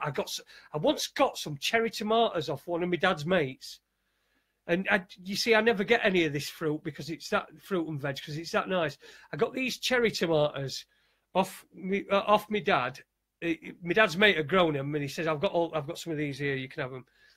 So I took them away, and then I ate one while I were in car driving home, And by the time I got home, I'd eaten them all. They were just so nice. They were like eating sweets. You know, this were off an allotment. You know, the guy probably, I don't know, pissed on his crops and put his own poo on them to, you know, to grow it and what have you, and to water them and that. But it just tasted so nice. You know, all this organic stuff, and that I think that's important. And I think the point I was making is that the more and more people are centralised, the less and less these sort of things are happening. You know, the more people are placed into cities and close to cities and in the urban areas, the less and less that this sort of thing's going to happen. And that's a shame. And it's something that we really should stick to. But we seem to have just lost our way a little bit. And we seem to have been led by these devils with pound notes away from, you know, what we know and what we can actually achieve ourselves. Well, I saw the other day something else that it's quite on a similar vein, really, because you can see them trying to pull people away from nature, yeah, and away from, you know, organic foods and the likes. But I saw something once again on Facebook the other day, which was a CPR machine, yeah, which was operated by 3 people, and what they did, obviously, somebody was doing the old pressing on the chest and everything else. And then these 2 paramedics turned along with this, what looked like a suitcase, and they folded it up and then put the patient onto it. And then they wrapped something over both sides, which did the compressing. Yeah? Right. So obviously the nurse doing that didn't do it anymore. Now, I made a comment on that page, was brilliant. I love the idea of it. I like, you know, great concept. However, you're losing the human contact. That was exactly what was just in my head then, Owen. That was exactly what was in my head. The human contact is probably the key element in that. Exactly. And that's a comment that I made, is that the human contact is the most important thing there. We all feel a heartbeat. We all feel the heartbeat. But yes, it's good to have a machine doing it, especially if you're fatigued or if you're an older person, you can't do the compressing. But it's the human touch that we all need. Same again with we need to be in touch with Mother Nature. We need to be connected, and I do it. You know, I'm never will be ashamed of doing it. I do get up in the morning, I walk out, and I go barefoot because I need to ground myself. And it's right. It's all part of the human body by grounding yourself, being close to earth, and then taking it away. And like you were saying, going on about allotments before, another reason why I find myself here is because I wanted the space to grow. And over in Bolton, where I was on the list for 4 or 5 years, and it's strange because I would go in at 14th, which I did, then I went down to 7th, then I went to 15th. So on this list, the waiting list for get an allotment, I was going down and I was going back up again. And it was strange because obviously I live quite near the allotment, so I would take the odd walk down there with my camera and everything else. And one particular day, there was guys there putting in services. Now, there was only one house down there which belonged to an ex-Bolton football player, professional football player. And there wasn't any other houses around. So to me, obviously, as I did find out, is that what you'll find is that a lot of these allotments are being sold off because the greenfield sites and developers are taking them over. Mm. And it's this is what I noticed it was doing in the UK. So you're losing that. You're not able to. I would prefer to feed my family from dirt in the ground than go to a supermarket that I know it's been sprayed with. You know, I was reading something this week about the merger of Monsanto and Bayer. Yeah. You know, you're talking about people that produce food and people that produce chemicals. You know, that's alarm bells to me straight away. But if you look even further into it, obviously you're looking at Monsanto, GM company. They have a big say, a big clout with Walmart. Big, massive company. Now, the thing that concerns me about that, and a lot of people are quite, it's Walmart. Yeah, but Walmart own Asda's. Asda's are a big UK supermarket. And they did start off by having the 4-foot shelving full of this American GM Reese's Pieces shit. Yeah? GM crap. And they're doing that. That will just get bigger and bigger and bigger until you don't know. Yeah. You know, that anything that in a Walmart or Asda store is all genetically modified. Yeah. You can't trust it. You cannot trust the supermarket. It may be low prices, but it just means you'll be quicker to get all in the ground, I'm afraid. That's my 2 penny. Yeah, food-like products. When you were saying, listen, I'm gonna say this because it came to my mind just as you started speaking, when you were talking about getting at one with nature and being at one with yourself as well. I think you've got to be at one with yourself and at one with nature, and I'm nowhere near at one with myself, but I'm trying my fucking damnedest. But to be at one with nature, and when you were talking about you were talking about that, and I remembered this thing that I once said, and I don't know why I said it, and or where, on what context, but I said there are 2 types of people.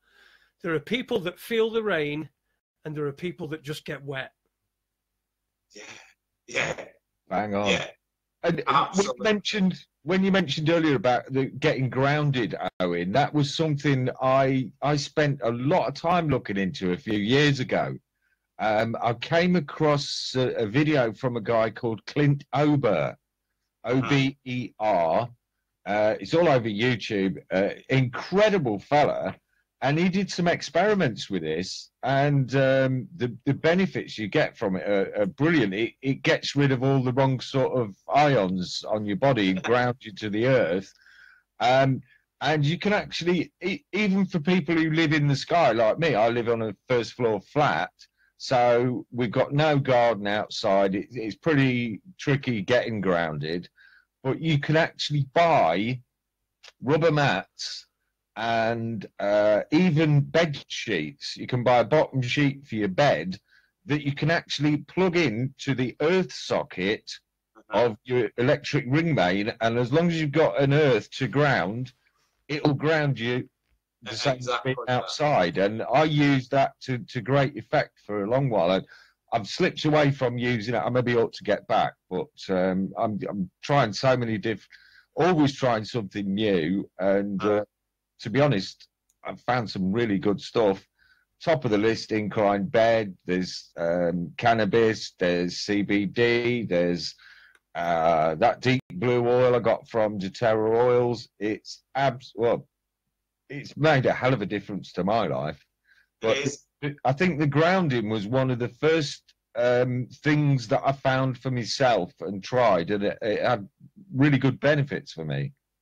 I think just with me in particular of late with my marital situation, that's the thing that's kind of kept me together.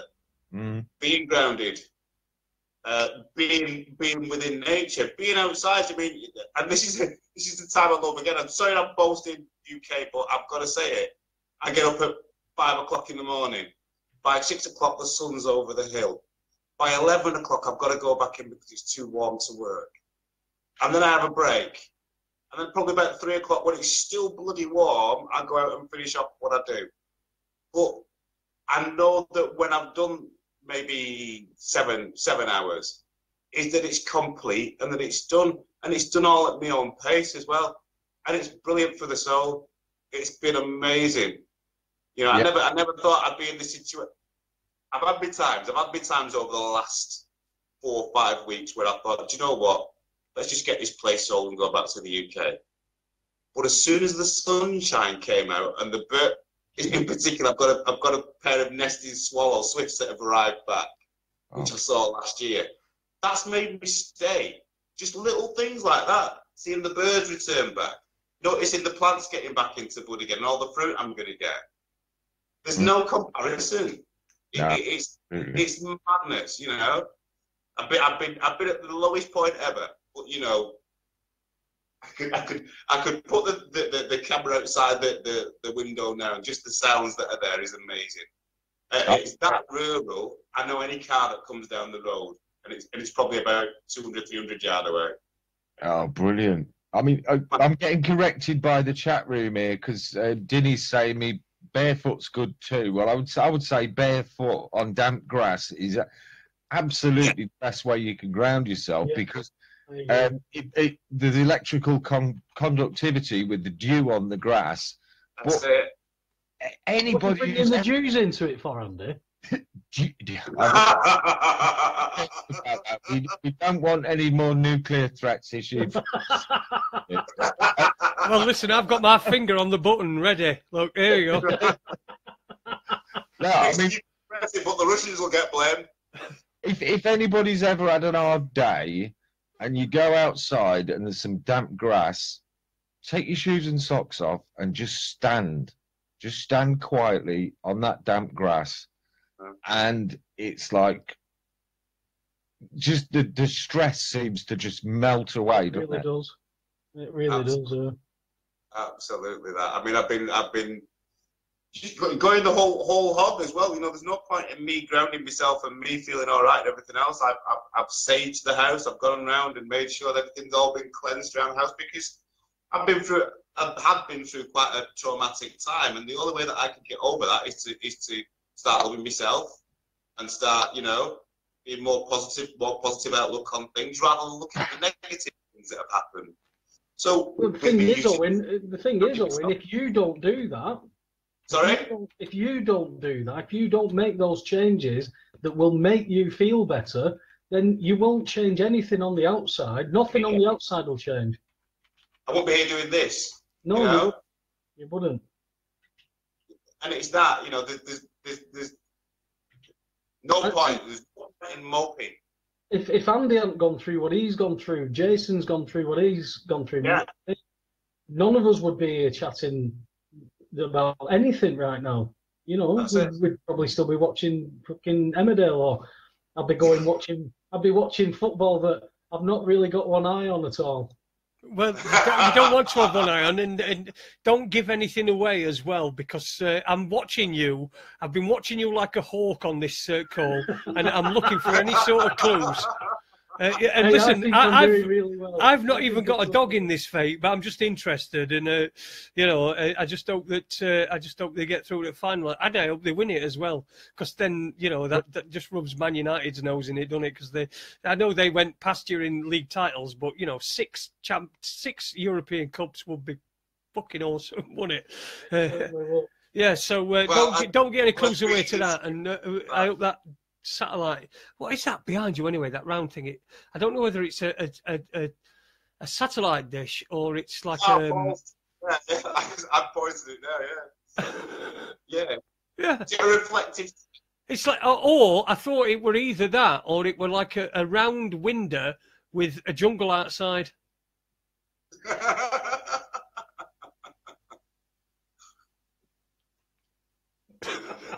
That's a conversation stopper. Well, it looks like a jungle outside. I'm talking to you, Webby.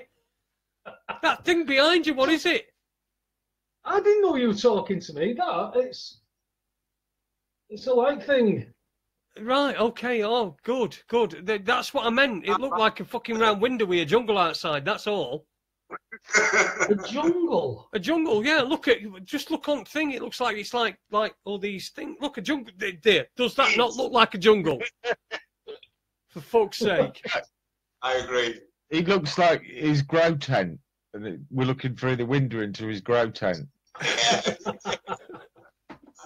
Oh, dear me. Well, we've gone all over the place on this one, haven't we, tonight? All over everywhere. It's like a jungle sometimes. It makes me wonder how I keep from going under. My computer's gone down again, and I'm using it for reference. About it for a second. So I'm getting corrected again by Dinny. He's telling me that you've got to be naked really for it to work properly. So, yeah. No, I'm quite in my pajama bottom. Said what? Didn't he say you've got to be naked for what to work? The grounded thing. So if Paul gets arrested for walking down the park bollock naked, it's Dinny's fault. Dinny's fault because I've not said do it. That's my disclaimer. According to Dinny, there's nothing better than being naked outside, and he said, "Ask Owen." Hey, no neighbours. Well, I mean, neighbours can't see into my garden anyway. But I go out in my pajama bottoms. I've been out a couple of times. I can't think of anybody here that's been outside naked. I think that's quite mild. I think that's quite a mild question for Dinny. That wasn't the first question that I got asked when I first spoke to him. Oh, let's not go there with that one. He's not a lover of DP, is he? DP, double penetration. Yeah, he's not a lover of that. No, AD is though. He'll sort him out. Oh, He's no problem. I had a phone call, by the way, lover. today. I had a phone call from him, from AD. Oh, there you go. He says I have no neighbours. I do it all the time. So obviously he was just kidding the other night when he was talking to us then.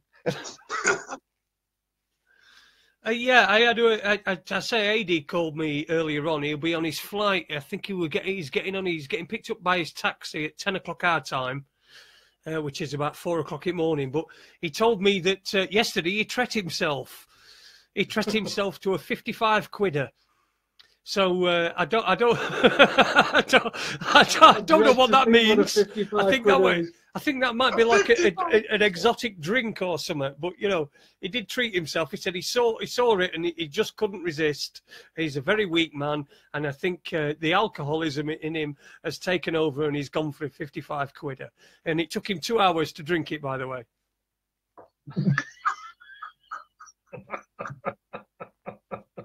When is he back? He's back on. He'll be back next week. He's back on. Well, he'll be back tomorrow. About 10 o'clock tomorrow night. He'll be back. Let's have a chat with him. Oh my word. The photographs were bad enough. The ones that I've seen. Well, you see, I've not seen them. I did. he weren't exactly trying to hide anything from us. So I feel like I can share this with our esteemed listeners, all the listeners, anybody who listens to us, they're like outstanding, aren't they? You know, outstanding in whatever field they're in. They're outstanding in it. So, yeah, good. AD will be back next week. He surely will be doing a foursome on Monday next week with Ian Crane. So, AD's into his fracking, so into his fracking. Sorry about that. AD's into his fracking, so he'll be, I'm sure he'll be up for joining us. So we've got about 15 minutes left. Where we're going to go for this last 15 minutes, boys? Well, we can't talk sport, can we? Because Paul's watching it. He's got one eye on it, he says. Yeah. Yeah, it's half time. Yeah. Yeah. Well, listen, it's obvious they're not winning. Don't give anything away. This is a joke. It's obvious that they're not winning because yesterday at half time, Paul got wood. Yeah, I remember that. I actually did. I actually truly did. Oh dear. Well, just don't. Whatever you do, Jason, don't scroll back in the chat room because Dinny hadn't heard the "Don't Tell Me" bit, and he posted a score. So okay. I tried to delete it, but I didn't delete. But I can't delete. I can't roll back far enough to delete it. Now I'm logged in anyway. So sorry. Yep, it's no problem. I've not seen it anyway, so I don't. Is it Dinny? It's always Dinny, isn't it? Well, Dinny, it wouldn't be a disaster without Dinny, would it? Look at my elbow, my bone. Get you what? My elbow. What? My elbow. Oh, what the fuck's that? You been down the joke shop again, Jason? No, it's my elbow. Fucking hell. You know what that is? That's weird. What's that? That's from having my right arm on Van Winder when it's open. Jeez. Fucking hell. Hell. That's a proper I'm a freak, everybody. If you're not watching on Facebook Live, you won't see that I'm a freak. Look, I've got like a thing there on my elbow, my bone. An egg growing. Can you see it? That's not normal, that, mate. Have you got two elbows? Yes, I've got another one here. Look, see, it's not the same. It's different. Look. It's just That's a not as regular elbow deformed as the bone.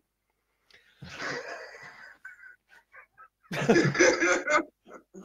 one. This show's degenerated somewhat, hasn't it? Yeah, your elbows make great radio. Oh, they do, don't they? They're nearly as good as Tony Moran's World Championship belt. So I think someone on Facebook Live's just called me an alien.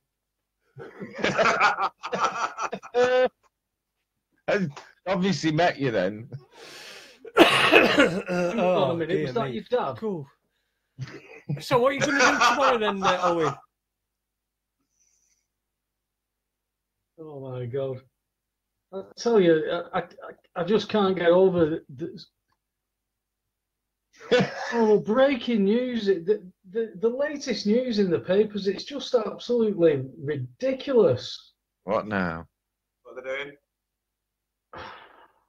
Well, you've obviously got the Alfie Evans stuff because that's, that is a pertinent thing.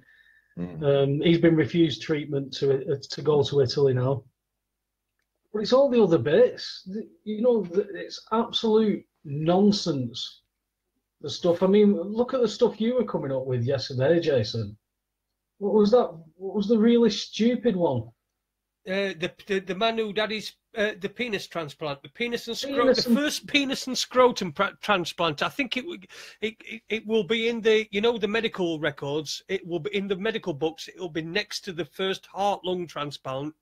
Then the next one is the first penis scrotum transplant. We have got some medical opinions on your elbow, Jason. John Hall reckons you're growing another todger, and Rob Campbell says it's the ball from your arse. It's moved. Oh my God! Oh yeah, I'm looking in chat room. Nobody will be able to see it in chat room, would they? Yeah. So if anybody has got any opinions, there we go. I've got this fucking big thing on my elbow, my bone. And it's fucking huge. As you can see, that's a side view. And if you've got any medical opinions and you want to tell us about them, but we had enough medical opinions about the boil on your ass. I don't know about your elbow. Listen, I'm a man of many fucking ailments. All right, I need all the advice I can get. What did they say at the start of the $6 million man? A man barely alive. Yeah, yeah, that's it. Yeah, but at which point, Andy? They just didn't bother fucking rebuilding Jason. I was going to say, at which point did they go? We can rebuild him. Oh, can we, fuck? We can rebuild him, but why the fuck should we? He never pays his fucking taxes or his TV licence, the cunt. Oh, his fines. Oh, God. It's been a good show tonight. I've really, really, really enjoyed it. But we're not finished yet. We've got like 13 minutes left. So, boys, we should be able to fill this 13 minutes. I had something, but my short-term memory loss and my lack of a pen means that I don't know what it is that we're going to bring up. But we're going to bring something up. And I bet it was really interesting. Do you know it? I think it were probably one of the most interesting things that I've ever come up with before, but I just can't remember what it were. I was going to say, it was going on last night about was it a penis and scrotum? That's what transplant, yeah. Yeah. So, was the man white? I don't know. We didn't delve into it. We were just, you see, we're not a station that recognises race. It didn't matter to us what it were. It was just a man having his penis and his scrotum transplanted. We were just wondering, Are you presuming, Owen, that this cock and balls actually came from a man? Are you saying that a woman couldn't have presented a cock and balls for this operation? No, Are you being womanist? Misogynist. I'm just saying, what if there was a mistake when they were delivering the parts? Because you get it sometimes. You go to get your car fixed, and you go the week later and say, sorry, love, wrong parts arrived. We can't fit them. I'm just thinking whether the wrong part turned up and the guy went, I can't have that. different colour. Well, do you think they get him like a selection? Right, you're going to have the first penis and scrotum, and sort of got this book out and started flipping through, like on the thing, and just said, oh, I like that penis, but I'm not keen on that scrotum. All right, we'll move on. All right. Oh, that penis. Oh, no, it's a bit stubby, that penis. Oh, that penis is fat enough, but it's not quite long enough. Oh, that penis. Oh, breast enlargement. They choose the size they want in. Exactly. Sounds like a bit of a cock and ball story, this, mate. You see, if it were me, I'd say, you know what I want? I want an 8-inch white penis with 2 black bollocks and a black scrotum. Look, you could call yourself Guinness, couldn't you? Because you've got like black at bottom and white on top. Mate, you know what I mean? You could be a porn star called Guinness. It'd be awesome. Accept your white penis and your white bollocks, and then tell your missus that she looks fat in her dress. You'll have some black bollocks straight away. Oh dear.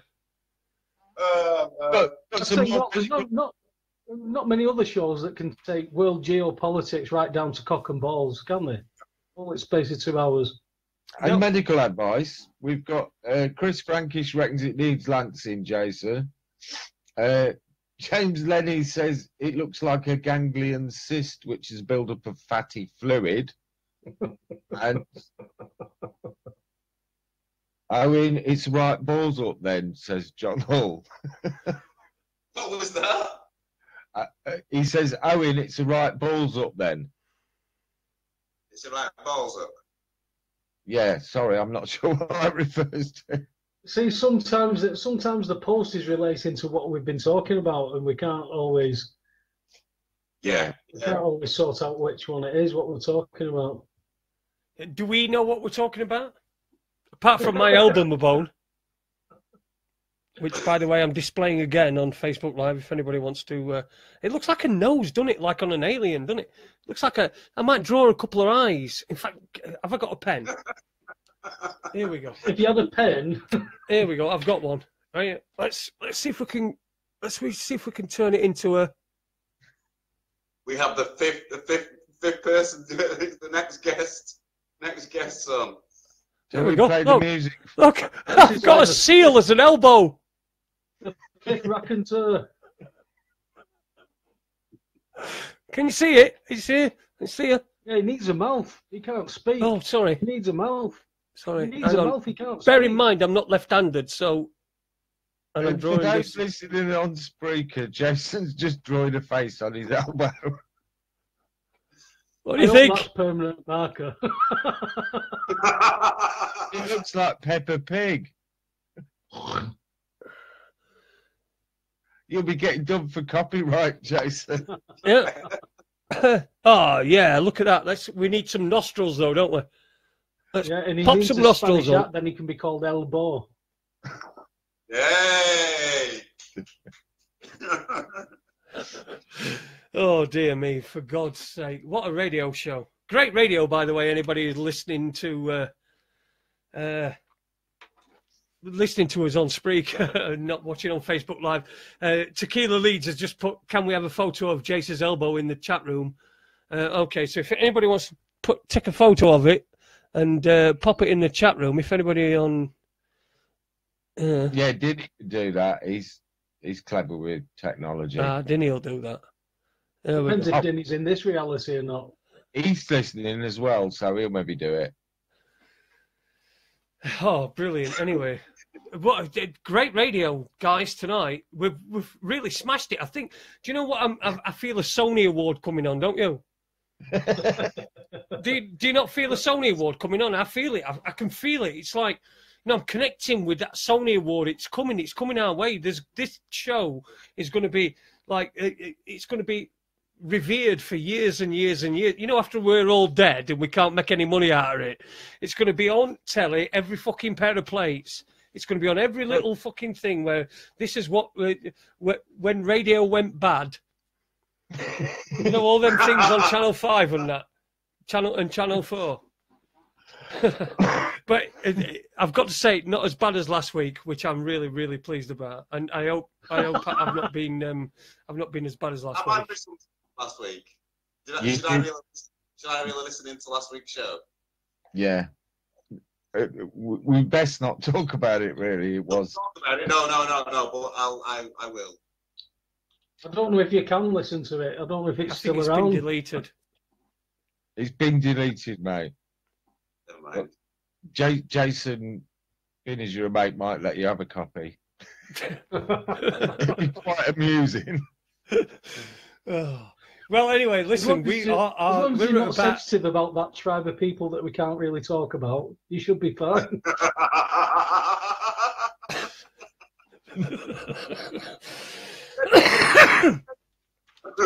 Listen. The unfortunate thing is that how I can delete it off most things. I've no idea how to delete it off these podcast sites, Lions and Stitcher and shit like that. So it's still out there, I'm afraid, a little bit. Well, listen, I did it. It's my fucking fault it's out there, isn't it? It's me that said it, so I can't fucking complain about that. But, well, listen, we've had a fantastic show tonight, haven't we? We're right at the very end. We've got about 5 minutes left before the 9 o'clock cut-off point, which is not really a cut-off point, but, you know, it's when we decide we're ending it. And as you can probably hear, my voice is going a little bit as well. I just want to tell you about what's on next week. Ian Crane is on Monday night. That's the 30th. By the way, it's my birthday on the 28th, so that is Saturday. So if you want to send me presents and gifts and all that sort of thing, champagne and flowers and all that sort of stuff, then you can do that. But next week we've got Ian Crane on Monday, and on Tuesday we've got David von Kleist, who did the video, the one that woke me up. I'm really looking forward to this because that was the first video that I ever saw, 9/11 in plain sight, and it was a cracking video. I know there's some contentious issues in it, but for fuck's sake, is that in what? He was the first there, and he's going to be telling us some of the inside stories of what happened in the truth movement back in the day. And I'm really looking forward to getting involved and having a good old chat with him. So that's Dave von Kleist. That's on Tuesday. Ian Crane on Monday. We'll be having. We might do a preview on Sunday. We might not. I think there might be some issues that might prevent us from doing a preview on Sunday, but we might do one at some point. But until then, guys, anything to add? I'll give you guys the last word. Andy first, Paul second, and finally our guest Owen. I'll just say thanks for listening, everybody. Thanks you guys for a great conversation tonight, and I hope everybody has a great week.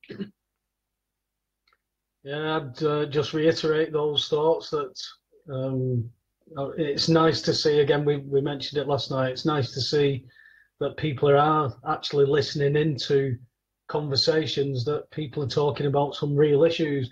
I know we put a lot of humour into it, or as best we can, and the odd swear word, but if you can't talk about real issues and have some real laughter and some real language in there, then I don't think there's any point to doing this, full stop, is there? So I'm just enjoying the ride, boys. Excellent. Owen. Thanks, guys. Once again, thank you for letting me in. I'm sending you all, for you, Jason, send you some sunshine for your birthday on Saturday from Portugal. All the best, guys. I'm here anytime at all. Brilliant. And how can people get in touch with you? What have you? You're on Facebook and what have you? Yeah. I'm on Facebook at Arashella Farm, or you can find me Owen Lloyd Martin on Facebook. Yeah, I'm on Instagram, things like that. You can find me on there. Just give us a shout anytime at all. Let's have a chat. Great. Well, it's been an absolutely fantastic show. We've got Denny's just said in the chat room. I just noticed it said, "Come back soon, Owen," and I'm sure you will. When your batteries are charged up again. But listen, it's been It's been absolutely superb speaking to all of you tonight. Thanks to my co-hosts, Paul Webster and Andy Young, and a big thanks as well to Owen for as our guest tonight. We'll be back next week. Ian Crane on Monday, Dave Von Clast on Tuesday. For God's sake, don't miss the Dave Von Clast one, because I've got some proper questions lined up. So please don't miss that one. And have a great rest of the week. There might be something extra at the end of the week, so look out for that. But there might not be a preview show. But we'll see you again soon. Ta-ra a bit. Bye. Bye.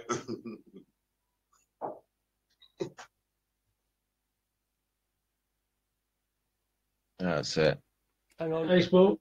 Right. Playing out. Don't worry, be happy. Cool. Good end. I'm just ending the video. Give me a second. Yeah, right. All right, give me a few seconds. Give me a few minutes. In half an hour. It's because of this computer that's crap. This computer that I'm using, I've had to plug, because screen's smashed, I've had to plug it into a separate screen. Oh, Christ. So it's like it's really slow and crap anyway, but... Yeah. I'm working on a screen as well, on my PC. I'll tell you when it's gone. I'll tell you when it's gone. Yeah,